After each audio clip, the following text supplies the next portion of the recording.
Alright, and we are live. Good evening po sa inyong lahat mga kaguro. And of course, welcome back to Gurong Pinoy. Happy 3 years everyone sa lahat ng ating mga kaguro, lahat ng ating mga let passers, and of course sa ating Team Bruner.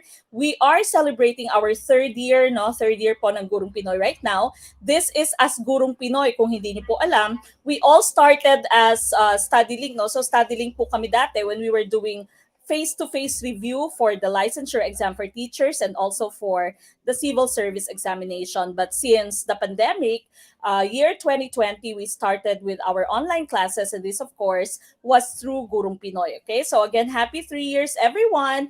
And of course, we have our anniversary scholarship. Nandiyan po yung ating mechanics sa ating post kanina.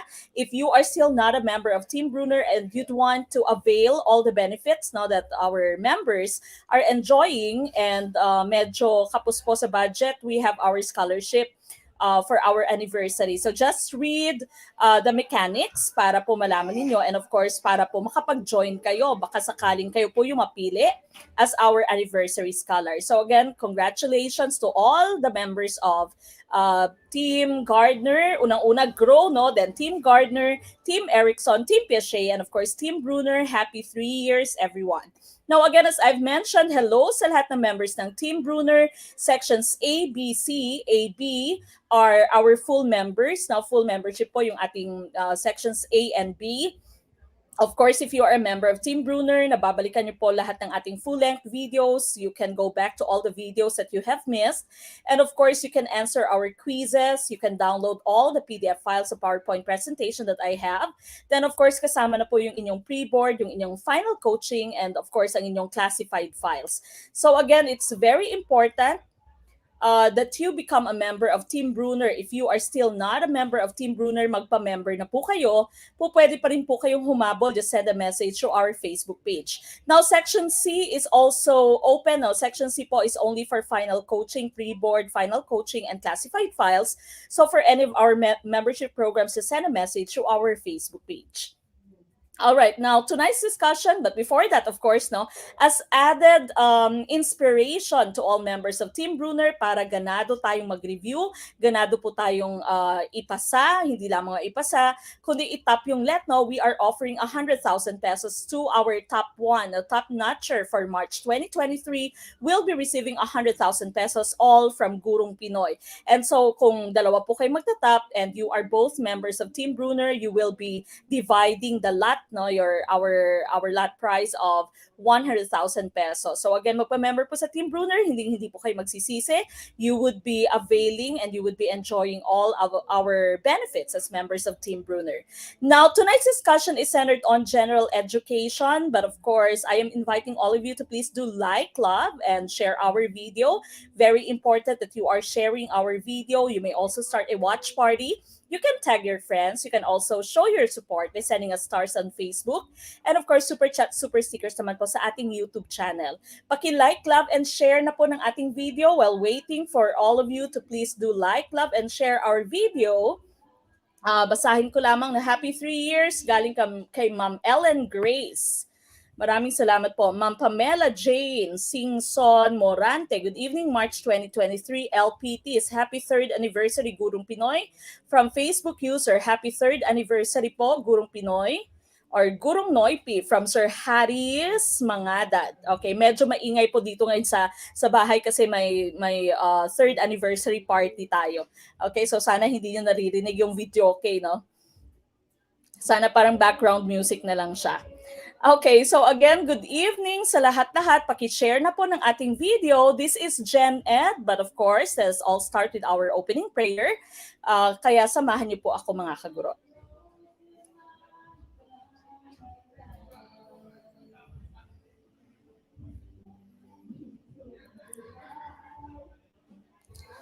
Dear Lord, I come to you to ask for your guidance and direction in this study session. I ask that the Holy Spirit fill me with strength, creativity, and understanding to get through my studies without difficulty or sin. Help me hold my focus and attention. Help me to retain all that I learned. Please make my mind sharp and keep distractions at bay. If any part of my studying is weak or lacking in some way, let it be revealed so that I may correct it. Thank you for this opportunity to learn. Amen.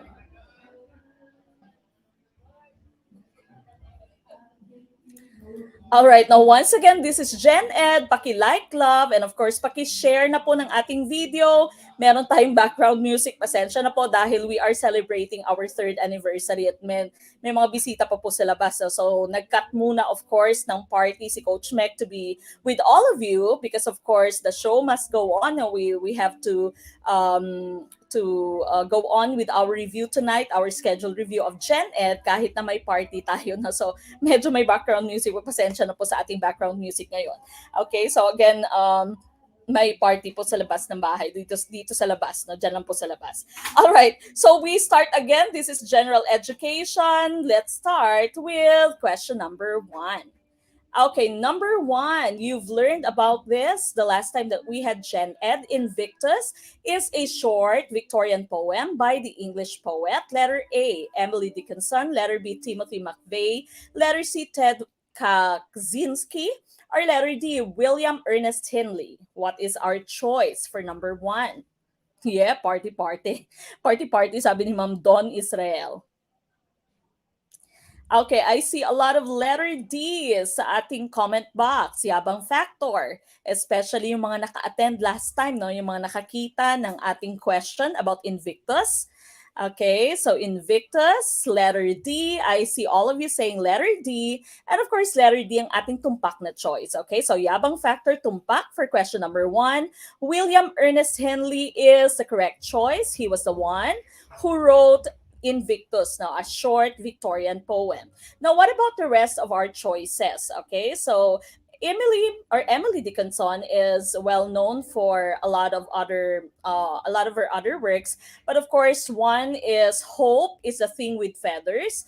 That was one of her best well-known works, no? So that was in 1861. Timothy McVeigh was an American domestic terrorist. Yung dalawa po sa kanila dito are terorista na nasa Amerika.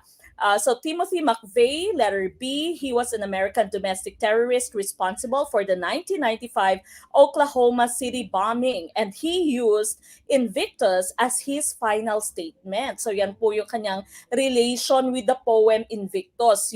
Kasi po siya ay nahatulan ng kamatayan, and so as his final statement, he used the poem Invictus. Okay, that's Timothy McVeigh. Si Ted Kaczynski naman po, choice C, was also known as the Unabomber. Okay, so Unabomber, he was also an American domestic terrorist and former mathematics professor. Yung name po or yung term na Unabomber came from university and airplane bomber. Okay, so university airplane bomber kasi yung kanyang mga paboritong lugar kung saan siya nagbobomba is in the universities and also in airplanes. Okay, so he was known as the Unabomber. Okay, that's Ted Kaczynski, but of course we were looking for letter D, William Ernest Henley. All right, we go to question number 2. Math, your favorite. If a die is rolled, what is the probability of getting a number divisible by 2? Would it be letter A, 1/4, letter B, 1/6, letter C, 1/2, or letter D, 1/3? What is our choice? Number 2, one of your favorites, no math? Paulit-ulit na po ito, medyo gasgas na po yung ating question, no? So sana memoryado na natin for the memorize na ng persons. Kung kayo po ay medyo allergic sa math, sana po ay for the memorize nyo na yung item na ito. Sir Poy Valdez Aplaon, happy anniversary Gurong Pinoy. Isa pong karangalan ang maging parte ng inyong tagumpay, Mamek. Tani, damo, pagid ka mo mabuligan. Madamo nga salamat, Sir Poy Valdez Aplaon from Team Brunner. Okay, number 2, ICCs. Letter C kaya ang tumpak na choice. Sir Rex Bacani, thank you, Mamek. Member po ako ng Team Piaget at nakapasa na po ako sa LET noong October 2022. God bless po sa inyo at Gurong Pinoy. Maraming salamat, Sir Rex Bacani, and of course, congratulations sa ating pong mga LPTs na from Team Piaget. Okay, letter C kaya ang tumpak na choice, very easy, no? Very easy po ito. Unang-una, if you have an item about probability, it's very important that you know what number you'll have to write as your denominator, no? Kung ano po yung inyong magiging divisor. Okay, yung denominator nyo, no? So, here, of course, letter C po ang ating tumpak na choice, that's 1/2. If your question is talking about a die po, hindi po yan patay, no? Or hindi po pagkamatay. When you say die here, this actually is singular for dice. Okay? So singular po siya. When you say die, yung inyo pong magiging denominator is 6 because of course, 6 na iba't ibang faces meron yung inyong die, no? Sa isang mong die. Okay? So 6 ang inyong magiging denominator. If you have a pair of dice, 36 po ang inyong magiging denominator. And of course, if you have a deck of cards, that would be 52. So dito medyo may edge yung mga nagtutong-its, mga nagpupusoy, no? Yung mga mahilig sa sugal, medyo may edge. Okay? Because you know the total number of cards in one deck. Okay? So here, sa ating pong question, sabi niya a die is rolled. So that means our denominator should be 6.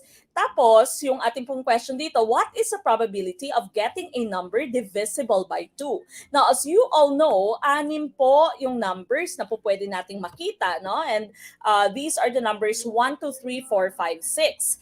And so, if you are looking at those numbers here that are divisible by 2, of course po, would be 2, 4, and 6. Okay, so 2, 4, and 6, those are the numbers that are divisible by 2. Sa makatuwid, 1, 2, 3, that would be 3 out of 6 or 1/2.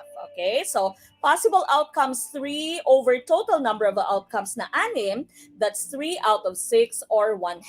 Okay, so letter C is tumpak for number 2. We move on with question number 3. Sana hindi po masyadong maingay yung videoke sa labas, no? Okay, number 3, pasensya na po talaga at medyo enjoy sila at sila po ay nag-celebrate talaga ng ating 3rd anniversary. Sorry po. Okay, number 3, Nelia takes 3/4 hour to dress and get ready for school. It takes 4/5 hours to reach the school. If her class starts promptly at 8 a.m., what is the latest time she can jump out of bed in order not to be late for school? Would it be letter A, 6:42 a.m., letter B, 6:27 a.m., letter C, 6:57 a.m., or letter D, 7:02 a.m.? What is our choice? Number 3. Ma'am Mary Eileen Fababier Galindes Ensenada, sarap makinig kay Coach Mek kahit LPT na ako. Happy anniversary po, Gurong Pinoy, #proud Team Piache. Congratulations, ma'am. And of course, maraming salamat po. Please continue supporting Gurong Pinoy. Ay, wow, bongga si ma'am. Happy 3rd anniversary, Gurong Pinoy, from Mr. and Mrs. Dennis Peligro of Monte Vista, Davao de Oro. Hello po, good evening sa lahat ng mga taga Davao. Maraming salamat po, Ma'am Cheng Peligro. Okay, I see a lot of letter B's sa ating question number 3. Habang tayo nakikinig ng videoke, no? May C din, marami din C. Ano kaya ang tumpak na choice? Okay, so you have Nelia here, and it takes her 3/4 hours or 3/4 hours to dress. Okay, so tatlong kapat, no, na hour to dress and get ready for school. It takes 4/5 hour to reach the school. If her class starts promptly at 8 a.m., what is the latest time she can jump out of bed in order not to be late for school? Okay, so tingnan natin, no? Now, as you know, ang isa pong oras ay merong 60 minutes, okay? So we have 60 minutes in an hour. Okay, so unang-una titingnan natin, o i-convert natin itong 3/4 hour sa minutes, okay? So you have 60 minutes multiplied by 3 divided by 4, no? Or multiplied by 3/4. Okay? Now, as you can see, meron pong GCF yung inyong 60 at 4, no? Of course, we can simplify this by using our GCF. Okay? So here, the GCF, of course, would be 4. 60 divided by 4 is 15. Of course, this one would just be 1. Okay, so now we can continue 15 times 3. That would give you 45. Okay, so that's 45 minutes. Okay, so 3/4 or 3/4 hour, that would be equal to 45 minutes. Okay, so this part right here, it takes her 45 minutes to dress up. Okay, now next one, you have 4/5. Okay, so ganun din po yung ating gagawin, 60 minutes times 4/5. Okay, so now we use the GCF of 5. And here, of course, 60 divided by 5 is 12. Then, of course, 5 divided by 5 would just be 1. Then we proceed with our multiplication. 12 times 4, of course, is 48. Okay, now we get the total. Okay, so we need to get the total of 45 plus 48. That would be 93 minutes or 1 hour and 33 minutes. Bakit po 1 hour and 33 minutes? Of course, sa isa pong oras, meron tayong 60 minutes. And 93 minus 60, that would give you 1 hour and 33 minutes. Okay, so 33 minutes po yung sobra. Now, looking at your choices, the correct choice here, of course, would be letter B, 6 and 27 or 6:27 a.m. Okay, so if you add the 3 minutes here, that would make it 6:30. If you add another 30 minutes, that would be 7 a.m. Then of course, adding 1 hour, that would be 8 a.m. Okay, so letter B ang ating pong tumpak na choice. The rest of these choices, magiging late na po si Nelia. Okay, so hindi na po pasok, late na po siya if she'll wake up at 6:42, 6:57, or 7:02. Okay, so the tumpak na choice here is letter B for number 3. Batiin ko lamang, maraming salamat po ma'am. Nakapasa na po ako last October po. Isang bisdak pero talagang umabot ang Gurong Pinoy sa Mindanao. Na-miss ko po ang boses ni Ma'am Mek na naging gabay ko all the way hanggang exam. Member ng Team Piaget, maraming salamat po Ma'am Mek. At Gurong Pinoy, maraming salamat Ma'am Apple May Katipay Mahumot, LPT. Maraming salamat po and of course, congratulations. Okay, so letter B for this item. All right, we go to number 4. Blank, not making the most of opportunities. What would be your choice? Letter A, you, your. Letter B, your, you. Letter C, your. Or letter D, your. Dapat i-close na ito. Pasensya na po, maingay. Dalaan na lang guro ta sa gwata. Iba si Karon Balat, patay gwa. Patay ano. Pasensya na po at may party.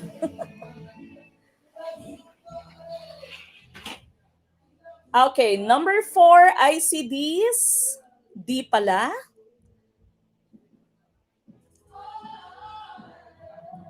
You don't know what it's like. Nakiki-videoke pa tayo dito, no? Okay, number 4, letter D. Your, letter D, no, your with apostrophe R-E, no, you're not making the most of your Y-O-U-R opportunities, letter D, and that of course is tumpak. Okay, so letter D ang ating pong tumpak na choice for question number 4. Now, as you know, your na Y-O-U apostrophe R-E, that would stand for you are. Okay, so contraction po siya ng you are, no, yung your na may apostrophe. And then yung your mo na Y-O-U-R, that would be possessive pronoun. So that means pag-aari mo, no? When you say your bag, Y-O-U-R, that means bag mo, okay? Your boyfriend, that means boyfriend mo. Sana wag agawin ng iba, okay? Sana hindi inaangkin ng iba. Sa'yo lamang, no? Possessive, lalo na kapag ikaw ay possessive, okay? So, you apostrophe R, you are not making the most of your opportunities. Tama po for letter D po. Number 4, letter D, ang ating pong tumpak na choice. And so sana po kapag tayo ay nagsabi ng you're welcome or you're beautiful, alam po natin, no, yung you're beautiful dapat ganito, no? So Y-O-U apostrophe R-E, beautiful. That means you are beautiful. Kasi kapag ito po yung inyong ginamit, you're beautiful, yung inyo ay maganda. So iba po ang ibig sabihin, no? May pagkamalaswa po ang ibig sabihin ng you're beautiful. Ang iyo ay maganda. Yan pong ibig sabihin. You're welcome din, no? Y-O-U apostrophe R-E, no? So you are welcome, hindi po you're welcome, ang iyo ay welcome. Iba din po ang ating pong meaning. Okay, so letter D ang ating pong tumpak na choice for number 4. Okay. Ma'am Ray Ann Cubar Lamoste, happy anniversary, Gurong Pinoy, proud member of Team Piaget here. Jude Makamahay, I am now a licensed professional teacher from Sagbayan, Bohol. Salamat always, GP. Always laban mo, future educators kamo na pud sunod. That's coming from Ma'am Ray Ann Lamoste. Congratulations. Okay, so ang ating pong tumpak na choice, of course, is letter D for question number 4. We go to question number 5. Okay? On a certain day, 3 computer technicians took turns in manning a 24-hour internet shop. The number of hours Cesar, Bert, and Danny were on duty was in the ratio of 3:4:5 respectively. The shop owner pays them 50 pesos per hour. Hindi ko alam kung anong year ito na masyado pong mababa. How much would Danny receive for that day? Would it be letter A, 230, letter B, 500, letter C, 160, or letter D, 480 pesos? Ay, okay lang pala kasi per hour ito, no? Hindi po siya on a daily basis. What is our choice for number 5? Mm-hmm. Sir Lester, Ma'am Mek, ma-idea po kayo kung ilan ang math item sa Gen Ed? Wala po siyang set number of items, Sir Lester. Depende po sa modo, no, sa mood ng PRC. Kapag ka tayo po ay tinambakan ng math or tayo po ay kukonti lamang yung makikita nating math. So, there really is no specified items, although nakaspecify po siya sa ating pong competencies, pero most of the time hindi po fina-follow ng ating PRC, no, kung ilan po yung items na nakalagay. Major in English, sa inyo pong majorship, next weekend po ang umpisa ng inyong final coaching. Okay, so kung hindi pa po kayo member, habol na po. Alright, I see letter B's sa number 5, tumpak kaya? Ma'am Lailene Rivera. Okay, yung mga members natin ito. God bless you all po. Thank you, Ma'am Mek. Hindi po kita makakalimutan dahil po sa iyo at sa Gurong Pinoy naging LPT po ako. Team Piaget June 2022. Maraming salamat, Ma'am Lailene Rivera. And congratulations, of course. June pa si Ma'am, no?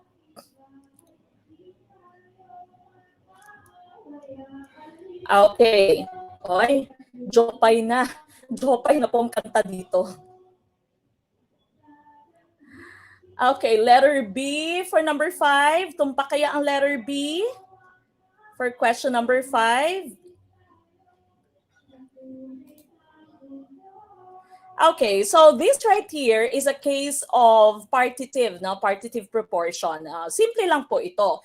Medyo, tawag dito, medyo complicated lang tingnan, pero hindi po siya ganun ka-complicated. Okay, so on a certain day, you have 3 computer technicians who took turns in manning a 24-hour internet shop. The number of hours Cesar, Bert, and Danny were on duty was in the ratio of 3:4:5 respectively. The shop owner pays them 50 pesos. Okay, so here what you'll do is you divide the total number divided by the total number of ratio, no? So n divided by the total ratio. Okay, so here the total number would be total number of course would be 24. Now that's 24 hours, and the total ratio naman po will have to add 3 plus 4 plus 5. Okay, so that would be 24 divided by 12. No? So 3 plus 4, that's 7, of course, plus 5, that's 12. Okay, so that's 24 divided by 12. Then of course, every part po, dalawa, no? So for every part, it's equal, it's going to be equal to 2. And so, pag si Cesar yung ating pong pinag-uusapan, kay Cesar dito, since 3 yung kanyang parte, that would be 2 2, no? Nandito po, galing dito, 2 times 3. So, 6 hours yung bantay ni Cesar. Kay Bert naman po, 2 times 4. 8 hours yung kay Bert. And yung kay Danny naman po, 2 times 5. Okay, so total of 10 hours kay Danny. No? So as you can see, if you are going to add this up, 6 plus 8, that's 14, plus 10, that will add up to 24. 24 hours. Okay. Now, yung tanong dito ay kay Danny, how much would he receive for that day? And si Danny po ay nagjo-duty ng 10 hours. So sa makatuwid, 10 hours po, imumultiply mo lamang siya ng 50. 10 times 50, of course, that would give you letter B, 500. Okay, so letter B for question number 5. Sana po na-gets natin, no? Kahit na may Jopay, sana lahat si Jopay kinakamusta. Okay, and of course po pwede nyo po itong balikan, especially if you are a member of Team Bruner, po pwede pong balikan, po pwede pong i-download later, okay? We go to number 6, the son of Zeus and Hera. Letter A, Jesus. Letter B, Hephaestus. Letter C, Damian Wayne. Or letter D, Damon Hellstrom. Who's your choice for number 6? Eto medyo retro. Hey, hey. Okay, habang tayo nakikisayaw sa Beautiful Sunday. Okay, number 6, letter B. I see a lot of letter B. Sana tumpak ang letter B.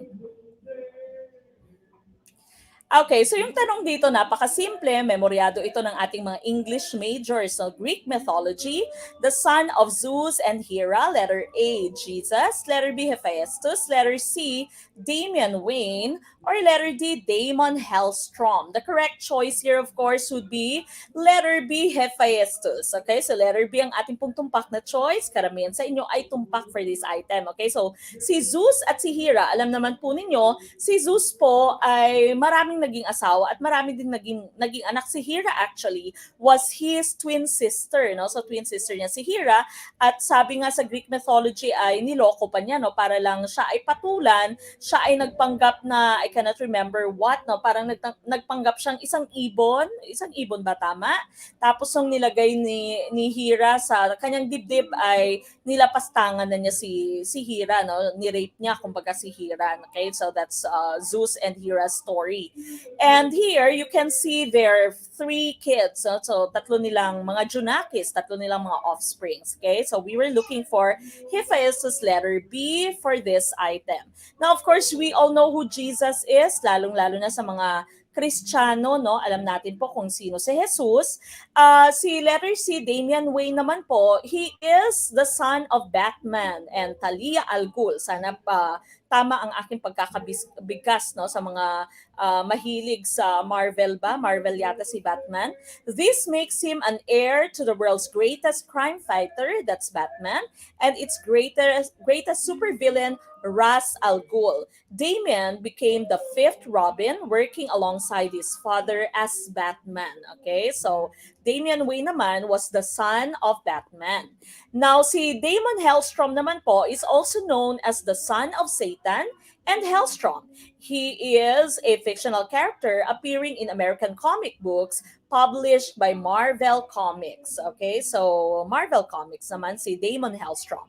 But of course, we were looking for letter B, tumpak ang letter B. We go to number 7. Again, this is math. Ruben's grades in 6 subjects are 88, 90, 97, 90, 91, and 86. What is the least grade that he should aim for in the 7th subject if he has to have an average of 88? Would it be letter A, 92, letter B, 74, letter C, 88, or letter D, 85? What is our choice? Number 7. Final coaching ng BEd, of course, yung ating pong schedule, nakapaskil na po sa ating Team Bruner. No? Nandyan po yung ating schedule. If I'm not mistaken, by this Friday, we will start with your pre-board. So pre-board po natin this Friday. Until Monday po pwede po kayong sumagot. And I cannot remember, 17 yata yung umpisa ng ating final coaching discussion. So for the exact dates, please check lamang po sa ating pong schedule na nakapaskil po sa ating Team Bruner. Okay, 7B. Okay, I see a lot of letter B's. Yes, si Hercules, no? Anak din siya ni Zeus.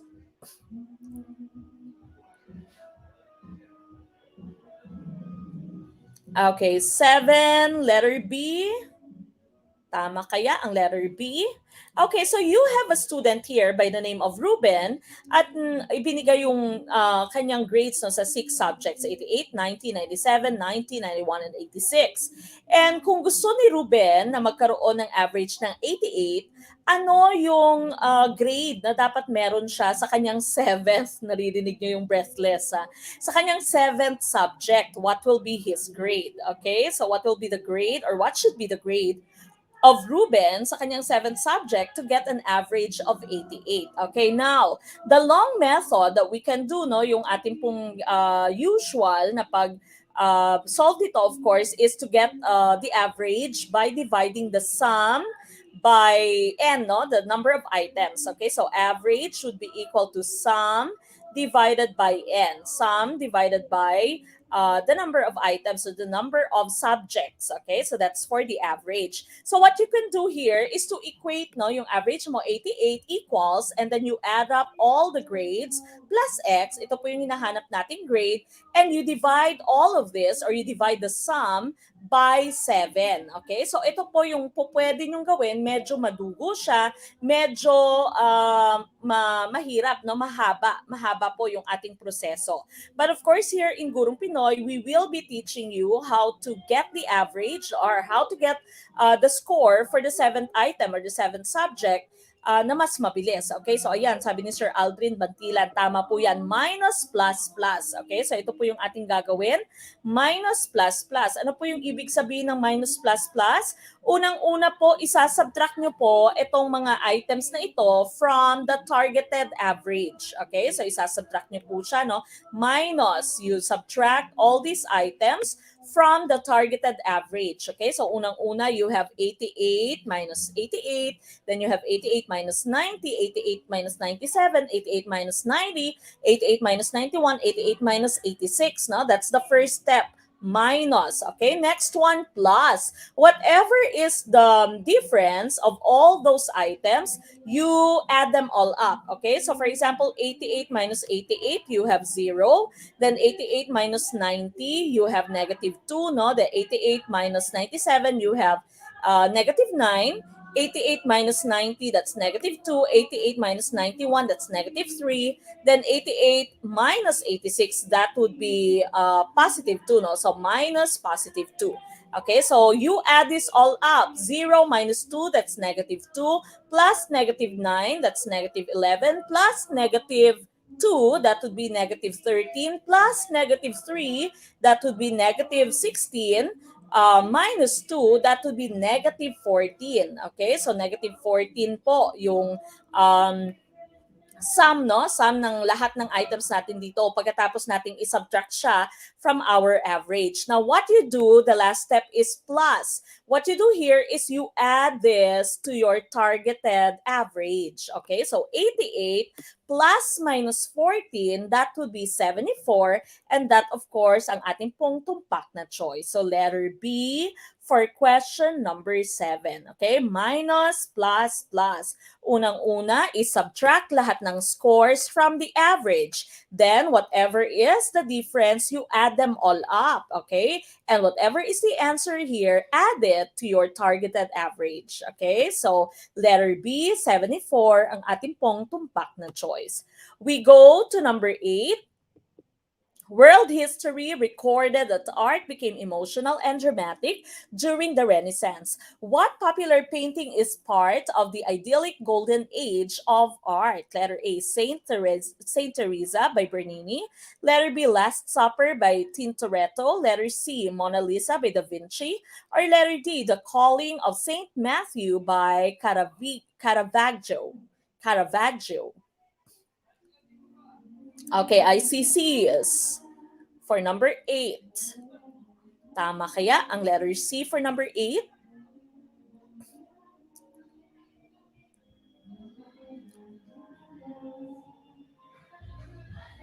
Oh, bongga yung music. Okay. All right, number 8, letter C. I see a lot of letter C's for question number 8. No? So, idyllic golden age. The correct choice here is letter C, Mona Lisa by Da Vinci. Now, when you say idyllic, this means charmingly simple and serene, peaceful, calmado. Okay, so as we are all very familiar with the Mona Lisa. Okay, so letter C, Mona Lisa, ang ating pong tumpak na choice. Okay, so this right here is Mona Lisa. Yung inyo pong Saint Teresa is this one right here, no? Saint Teresa. So there's nothing simple and calm and serene about it, no? So this is Saint Teresa and dinidepict siya, no? Kung gaano siya nag-e-enjoy sa presence ng isang anghel. Okay, so there really is nothing serene and calm about the expression, of course, the flow of the different elements, no, dito po sa ating sculpture. And this one is the Last Supper, yung ating pong choice B kanina, magulo din siya, no? There's a lot of different details, so hindi din siya idyllic. And of course, this one is The Calling of Saint Matthew by Caravaggio. Okay, so this one right here, hindi din po siya serene, hindi din po siya calm and peaceful. So Mona Lisa, yung ating pong tumpak na choice. All right, we go to question number 9. Ang pag-iibigan ni na Florante at Laura ay matimyas. Ano ang kasalungat ang kahulugan ng salitang matimyas? Letter A, dalisay. Letter B, wagas. Letter C, D, magmamaliw. Or letter D, di totoo. Okay, what is our choice? Number 9. Together as one daw. Parang si Florante at si Laura. Number 9, ICDs. Tama kaya ang letter D for number 9? Okay, sasabi ang pag-iibigan ni na Florante at Laura ay matimyas. Ano ang kasalungat? No? We are looking for the antonym. And as you can see, dalisay, wagas, di magmamaliw, walang katapusan. Katulad ni Cardo Dalisay, Cardo Dalisay, no? Dalisay, wagas, di magmamaliw, magpakailanman. Of course, we are looking for letter D, di totoo. Siya lang naman yung add one out dito, no? Siya yung hindi nagbebelong sa ating grupo. Okay, so letter D for number 9. We go to number 10. I suggest that he blank in the room for 1 week. Letter A, stay. Letter B, stay. Letter C, staying. Or letter D, stays. What is our choice? Number 10.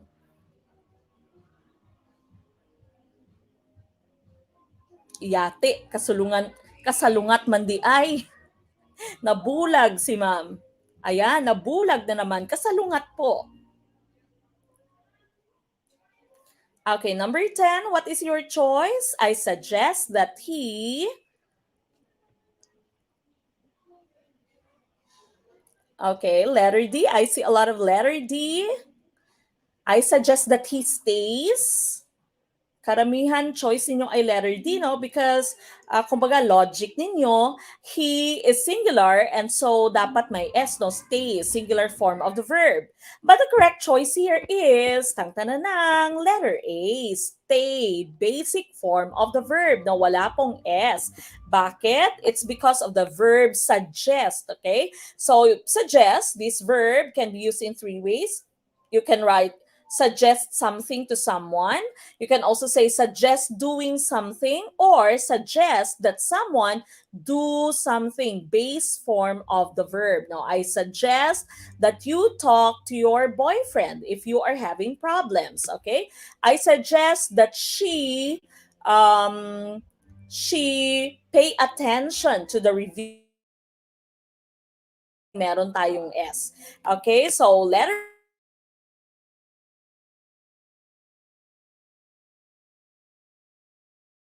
guwak sa number 10. Hindi po stays, stay lamang po yung ating hinahanap. Okay? Tandaan po yan, palagi po itong lumalabas sa inyong licensure exam. Okay, we go to number 11. Which term refers to the measures undertaken by the government which would remove anything that hinders the entry of foreign products, services, and capital between countries? Letter A, internalization. Or internationalization. Sorry. Letter B, globalization. Letter C, liberalization. Or letter D, privatization. Paano po magpa-member? Just send a message po sa ating Facebook page. Kung saan po kayo nanonood ngayon, ma'am, no? Pwede po kayo mag-send dyan later. Kasi dire-diretso po yung ating pong panunood kapag tayo po ay member ng Team Bruner. Kapag po hindi, napuputol po yung ating video sa YouTube at sa Facebook page. Okay? So mag-send po ng message sa ating pong Facebook page. Kung kayo po ay nanonood sa YouTube, pumunta po kayo later sa ating Facebook page at mag-send po ng message. Okay, I see this. Tama kaya ang letter D? Privatization?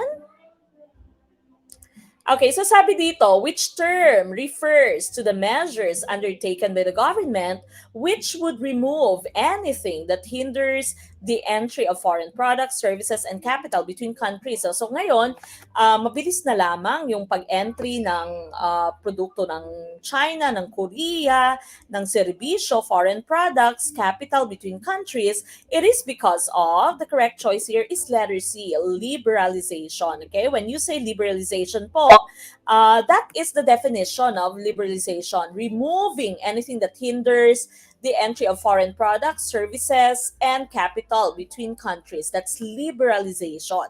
Now, your internalization, ito po yung kanyang meaning, no? Corporate strategy that involves making products and services as adaptable as possible so that they can easily enter different national markets. Internationalization.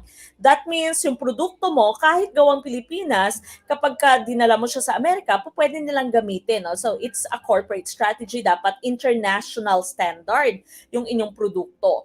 Ang globalization naman is any activity that brings the people, cultures, and economies of different countries closer together. That's globalization. Then, of course, privatization is the transfer of a business, industry, or service from public to private ownership. Parang katulad nung nangyari sa PLDT, dati ay government-owned siya, ngayon ay private na siya. Yung PNB yata semi-private na din siya. Okay? So, hindi ko lang alam sa Meralco, no, if dati public siya or government-owned siya. No? So, that's privatization. But we are looking for liberalization for this item. Okay? We go to question number 12. Again, if you'd want to become a member, mag-send po ng message kung saan po kayo nanonood ngayon. Okay, number 12. Can the accused waive his right to remain silent and to have competent and independent counsel? Letter A, no, except in writing and in the presence of counsel. Letter B, yes, if there is no counsel offering his service. Letter C, no, it cannot be waived. Or letter D, yes, if he voluntarily does so. Facebook user. Sabi ni Facebook user, Mame, kahit po tulog ako, boses niyo na po naririnig ko. Nagmumulto na ba ako, no? Parang nightmare po yata yon, Facebook user. Okay, what is our choice? Ang pinaka question dito, can the accused waive his right to remain silent? You all know what the right to remain silent is. For example, ikaw ay dinakip, no? Meron kang, kunwari, ikaw ay naparatangan, meron kang warrant of arrest, and the policeman or whoever is apprehending you would tell you you have the right to remain silent. You call that your Miranda rights. Miranda rights po yan. The right to remain silent. Now, yung question dito, can you waive it? Pwede bang, imbis na you remain silent, pwede bang you can talk? Okay, pwede mo bang i-waive yung right mo to remain silent?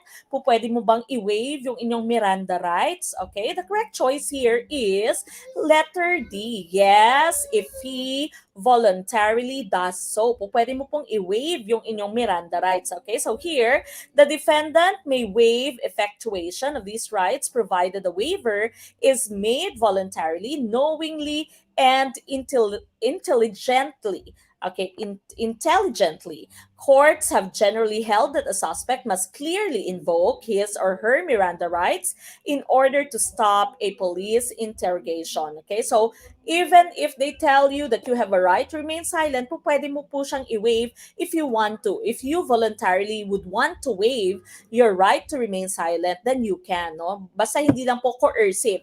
Yung hindi na pinilit ka, hindi na ikaw ay tinorture para manahimik, okay? Or para magsalita, okay? So letter D, tumpak po for this item. We go to number 13.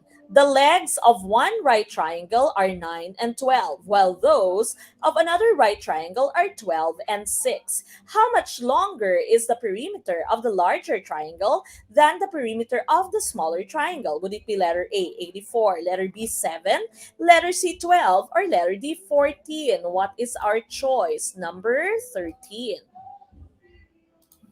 Okay, alin kaya ang tumpak na choice for question number 13? Ano po yung ating choice? 13.